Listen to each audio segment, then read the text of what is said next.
bougez pas, je vais vous lâcher. Vous êtes capable de bouger un petit peu, là, dans le sens que... Parfait. Donc là, moi, monsieur, je suis toujours pas capable, là, vous mais... expliquer. Non, ben ça, c'est correct, parce que vous êtes présentement menotté, vous ne pouvez pas bouger. Ok, je comprends. Donc là, vos droits vous ont été lus, monsieur, vous les avez bien compris? Oui. Parfait. Donc là, je vais vous expliquer la situation. Moi, je suis détective, donc vous comprenez c'est quoi le travail d'un détective? Bah oui, être détective, c'est trouver des affaires, là. C'est ça. Moi, suite à une précédente enquête, j'ai eu des soupçons que celui-ci pourrait être considéré comme suspect suite à plusieurs véhicules qui se stationnaient à l'arrière. Donc, j'ai demandé à mes collègues de me suivre pour venir ici faire une vérification. Puis en cours de route, on a eu un appel pour un braquage non loin d'ici, juste au dépanneur un petit peu plus loin. Je comprends tout à fait. À notre arrivée, il n'y avait plus rien au dépanneur, donc on a mis fin à cette intervention-là. Donc on a procédé à mon enquête. Sachez que moi je suis sergent, vous avez 2 lieutenants un petit peu plus loin, donc c'est des plus hauts gradés que moi. Donc c'est pour cette raison que je les emmenais avec moi. Puis on est arrivé sur place, on a trouvé un véhicule ici abandonné en état de marche, endommagé bien sûr par un accident. Là, on voit très clairement qu'il avait été accidenté du côté conducteur gauche.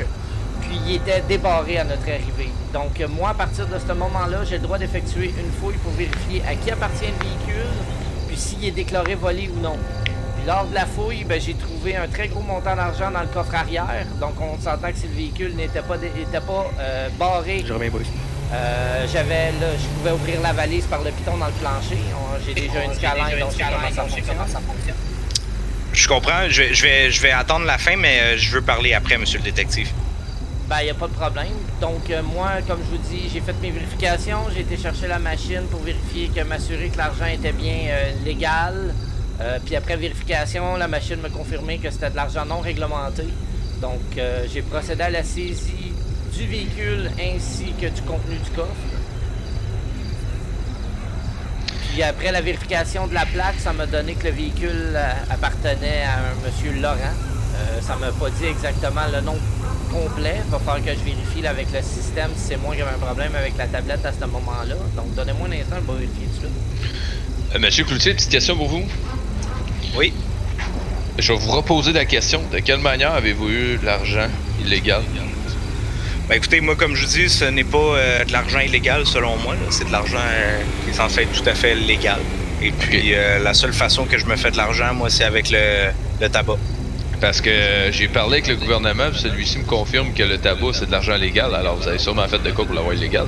Je pourrais pas vous dire, monsieur. Parce que j'ai fait une demande auprès de la mairesse. La mairesse m'a rappelé. Puis, j'ai posé la question. J'ai écouté, y a-t-il un problème ou quoi que ce soit? Elle dit non, l'argent, c'est légal. C'est un job qui est légal. Donc, j'essaie de comprendre de où est-ce que ça vient, ça. Je pourrais pas vous dire, monsieur. Donc, là, monsieur, sachez que j'ai avec ma tablette, mon système informatique a fini par capter. Puis ça m'indique que le véhicule vous appartient, monsieur Cloutier. En effet. Donc, là, écoutez, nous, on a vraiment là, présomption très, très forte que cet argent-là là, vous a été remis d'une manière ou d'une autre. Puis nous autres, on doit faire notre enquête, on n'a pas le choix. J'espère que vous comprenez que ça fait partie de notre travail, ben, surtout du mien. Monsieur Cloutier, dernière question pour vous. Là, si on fera pas un interrogatoire ici. C'est qui votre employeur? Je pourrais pas vraiment vous dire, je pense que c'est un monsieur Boyardi. Je sais pas c'est lequel de la gang, pour être honnête. Okay, là. donc, ils sont probablement tous copropriétaires. Pour vrai, j'en ai aucune idée. Fait qu'ils vous connaissent probablement. Allez, volez. Oui, qui c'est qui parle? Ouais, c'est Léoda derrière. Ouais.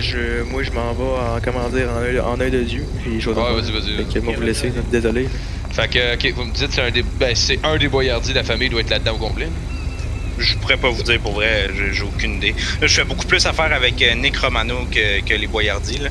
Puis monsieur Romano, il travaille également. Écoute, 94, on laissera pas monsieur Poiroté ici, il commence à faire voir, là. Tu l'emmènes dans ton véhicule, moi je suis en Eagle One. Yes, on a-tu un avocat en ville présentement, 40? J'en ai aucune espèce d'idée. On va appeler la mairesse puis on va lui demander si elle aurait pas quelqu'un sur le coude. Ok, vous avez compris, monsieur? Affirmatif.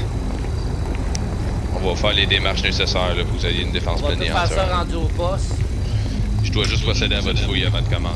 Mais je veux juste vous redire encore une fois